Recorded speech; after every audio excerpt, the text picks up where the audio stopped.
জাতীয় স্মৃতিসৌধে প্রধানমন্ত্রী তারেক রহমানের শ্রদ্ধা, মন্ত্রীদের নিয়ে জিয়াউর রহমান ও বেগম খালেদা জিয়ার সমাধিতেও শ্রদ্ধা নিবেদন, সমৃদ্ধ দেশ গড়ার প্রত্যয়।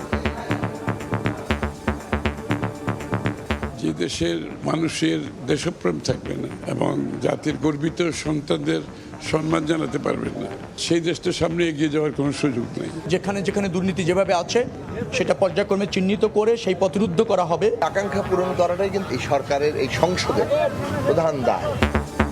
প্রধানমন্ত্রী হিসেবে প্রথমবার সচিবালয়ে তারেক রহমান, বিকেলে হবে নতুন মন্ত্রিসভার প্রথম বৈঠক, নিজ নিজ দপ্তরের মন্ত্রী প্রতিমন্ত্রীরা।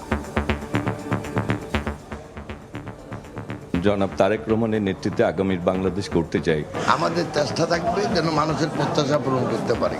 সবাই আমাদের জন্য দোয়া করবেন, সকল দায় দায়িত্ব সুন্দরভাবে পরিচালনা করতে পারি। ধ্বংসপ্রাপ্ত অবস্থা থেকে আমরা তুলে এনে আমরা একটা নতুন বাংলাদেশ করব। দেখছিলেন প্রধান শিরোনাম। দুপুরের সময় সঙ্গে আছে আমি ইমদাদুল হক। জুলাই অভ্যুত্থানের আকাঙ্ক্ষা বাস্তবায়নে সোচ্চার থাকবে জামাত, জানালেন ডক্টর শফিকুর রহমান। বললেন, সবাই উদ্যোগী হলে পরিচ্ছন্ন দেশ গড়া সম্ভব। বিএনপির সংবিধান সংস্কার পরিষদের শপথ না নেয়া আইনসম্মত, আইনি জটিলতার শঙ্কা ছিল দাবি আইনজীবীদের। জুলাই সনদ অমান্যের অভিযোগ জামাতের আইনজীবীদের। 7 মাসে এডিপি বরাদ্দের 146% ব্যয় করে তাক লাগিয়েছে খাদ্য মন্ত্রণালয়। 10% অর্থ ব্যয় করতে পারেনি পরিবেশ সহ 8 মন্ত্রণালয় বিভাগ।